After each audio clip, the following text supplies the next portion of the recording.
नमस्कार, हमारी इस खास पेशकश में आपका स्वागत है। आपके साथ मैं हूं गीता जोशी।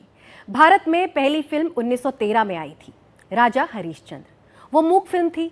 1931 में फिल्में बोलने लगी। आलम आरा से शुरुआत हुई, लेकिन मूक और बोलती फिल्मों के इस सफर में एक आवाज और जुड़ी थी, आज़ादी के जज्बे की। अगले आधे घंटे में हम आपको दिखाएंगे हिंदी सिनेमा किस तरह स्वाधीनता की लड़ाई का सिपाही भी बना रहा।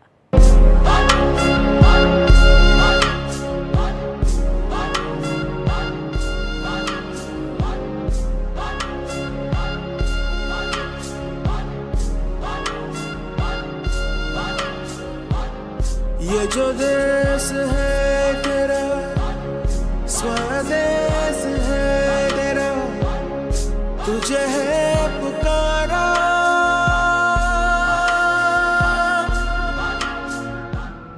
हम लाए हैं तूफान से किश्ती निकाल के, इस देश को रखना मेरे बच्चों संभाल के।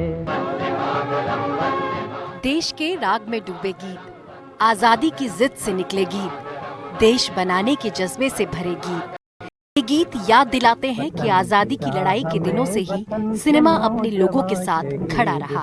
वो असहयोग आंदोलन के दिन थे। गांधी सबकी जुबान पर थे, सबके दिलों में थे। दे दी हमें आजादी बिना खड्ग बिना ढाल, साबरमती के संत तूने कर दिया कमाल। इस हद तक कि 1921 में बनी भक्त विदुर में विदुर को गांधी की तरह दिखाया गया था। अंग्रेजों ने फिल्म बैन कर दी, लेकिन सिनेमा में गांधी और भारत की आजादी का सवाल लौटते रहा।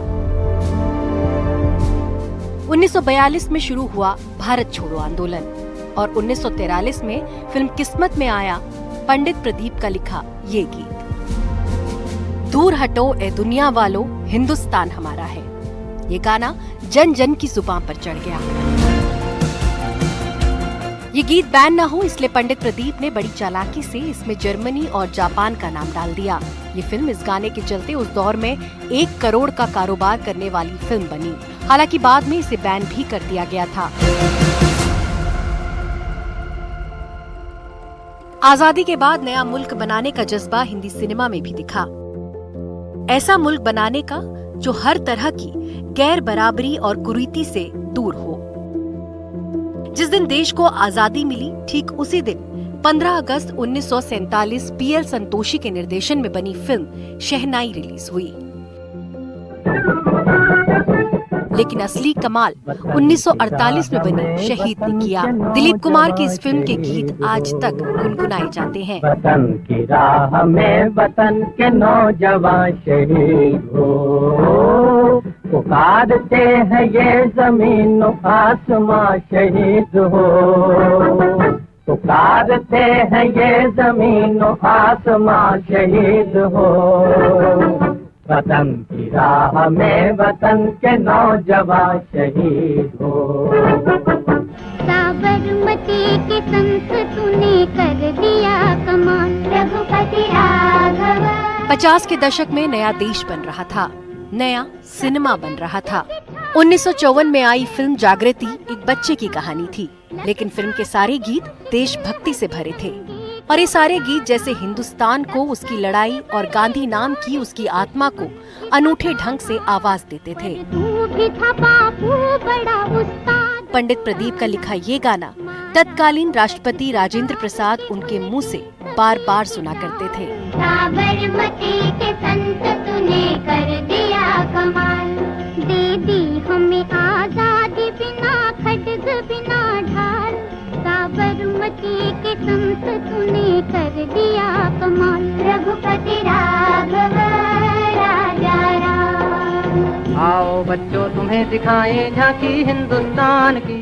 और ये गीत भी आज तक आजादी से जुड़े तमाम बड़े जलसों में गाया जाता है। वंदे मातरम, वंदे मातरम, वंदे मातरम। आओ बच्चों तुम्हें दिखाएं झांकी हिंदुस्तान की, इस मिट्टी से तिलक करो ये धरती है बलिदान की। ये सिलसिला चलता रहा। 1957 में आई मदर इंडिया मील का पत्थर साबित हुई। वंदे मातरम।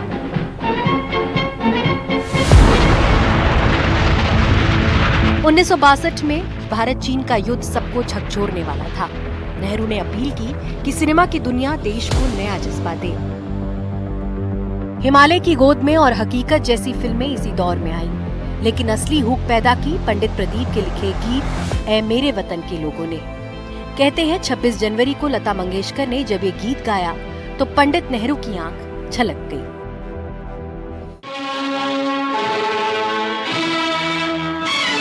साठ के दशक में आया एक स्टार जो खुद को भारत कहता था।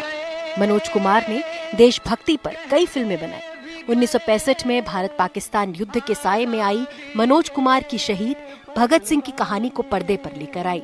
फिल्म की शूटिंग लुधियाना की जेल में हुई थी। फिल्म को खूब पसंद किया गया और फिल्म को राष्ट्रीय पुरस्कार भी मिला। ये फिल्म जो है हमने असली जेल में की थी। सारी 75% पिक्चर हमारे वहाँ बनी थी।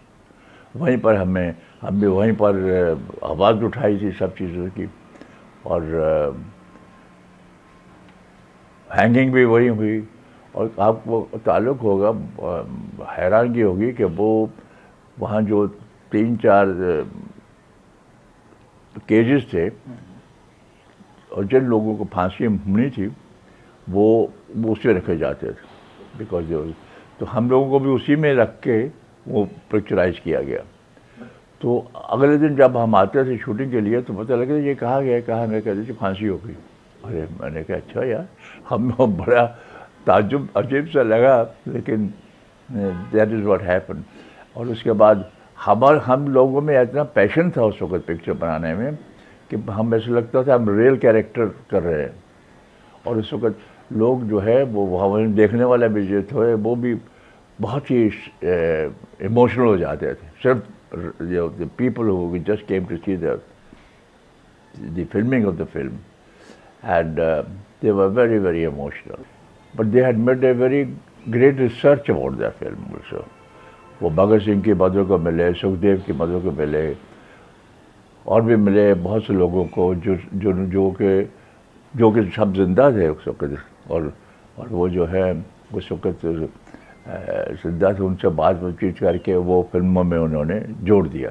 इसीलिए वो पिक्चर जो है एक आइकॉनिक बन गई, because it look so real, the whole thing look so real, it didn't look filmy, it didn't look artificial. प्रधानमंत्री लाल बहादुर शास्त्री के इसरार पर मनोज कुमार ने जय जवान जय किसान के नारे को जोड़ते हुए उपकार बनाई। फिल्म सुपरहिट रही थी, लेकिन इसे शास्त्री ही नहीं देख पाए। 1966 की ताशकंद यात्रा से वापसी के बाद उसे देखने वाले थे, लेकिन ये नहीं हो सका। 11 जनवरी 1966 को उनकी मौत हो गई और उनकी मौत के बाद 11 अगस्त 1967 को फिल्म रिलीज की गई।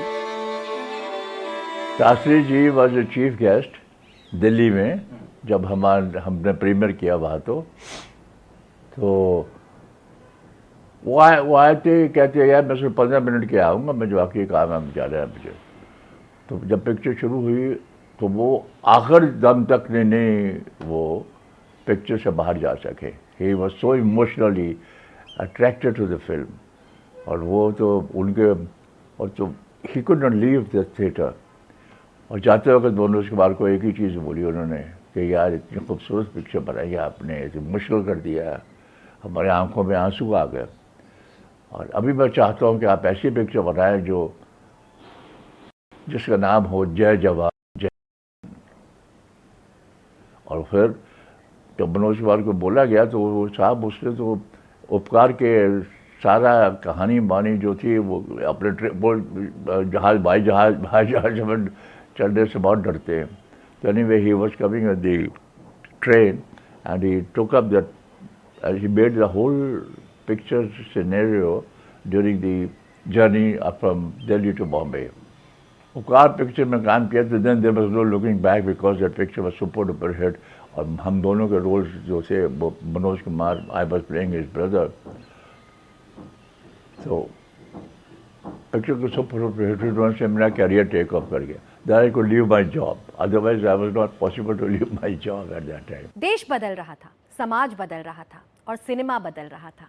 70 और 80 के दशकों में भारतीय समाज में कुछ हताशा भी थी, कुछ नया गढ़ने का उत्साह भी। हिंदी सिनेमा में एक तरफ एक एंग्री यंग मैन सारी समस्याओं का समाधान कर रहा था, तो दूसरी तरफ कला फिल्में समाज को समझने का जतन कर रही थी। लेकिन इन सबके बीच एक चीज नहीं बदली, देश के प्रति जज्बा। गीत संगीत का ढंग बदल गया, लेकिन लोग अपनी विरासत को याद करते दिखे, उसे बचाने बढ़ाने का जतन करते दिखे।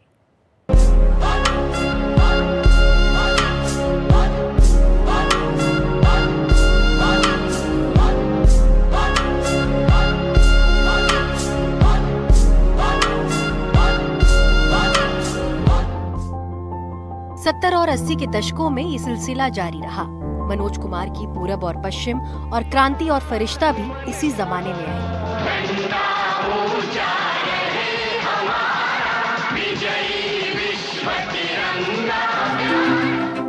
1982 में आई गांधी अंतर्राष्ट्रीय सिनेमा में मील का पत्थर साबित हुई। नई पीढ़ी ने अचरज से देखा उनका पुरखा कितना मानवीय था और सत्य में कितनी आस्था रखता था। इसी के साथ बायोपिक्स अब अपनी अलग जगह बनाने लगी। केतन मेहता की सरदार, श्याम बेनेगल की नेताजी सुभाष चंद्र बोस और making of Mahatma, Mangal Pandey, the legend of Bhagat Singh जैसी फिल्में काफी पसंद की गई। वहीं चक दे इंडिया, मिल्खा सिंह की जिंदगी पर आधारित भाग मिल्खा भाग, दंगल, मैरी कॉम, नीरजा भी इसी फहरिस्त में है। मुसाफिर था जाने दे, ऊब आंगन में आने दे, जीते हैं चल, जीते हैं चल, जीते हैं चल।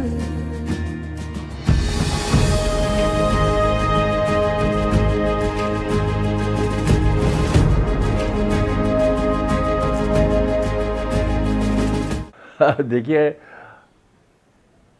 वक्त के साथ हर चीज़ बदलती है।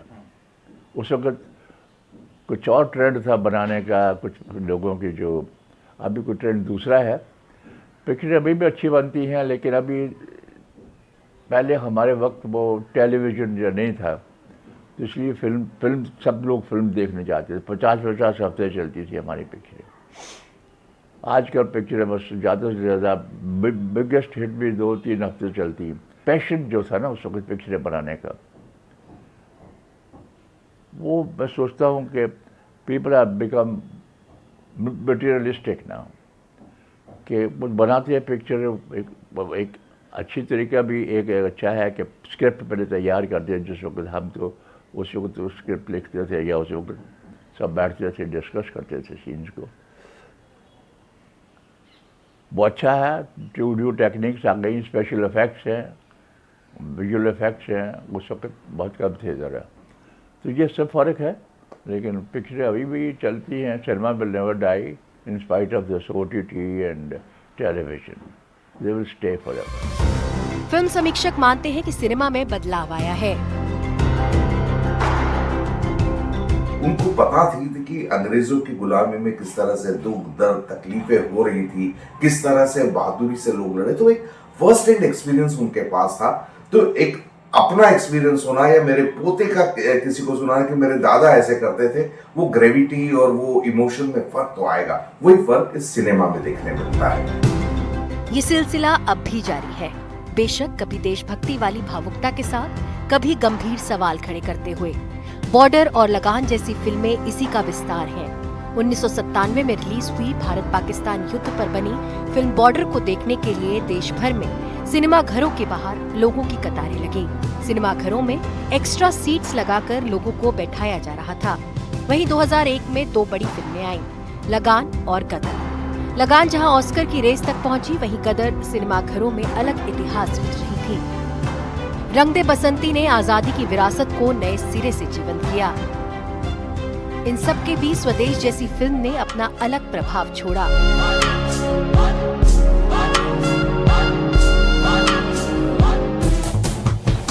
और स्लम डॉग मिलियनेयर तक आते आते दुनिया में ये गीत गूंजने लगा।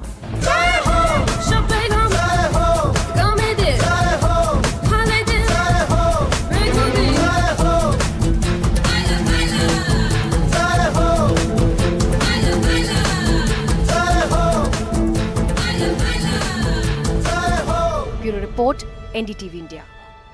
हमारी इस खास पेशकश में फिलहाल बस इतना ही। मुझे दीजिए इजाजत, लेकिन देश और दुनिया की बाकी खबरों के लिए आप बने रहिए हमारे साथ। देखते रहिए NDTV इंडिया। नमस्कार।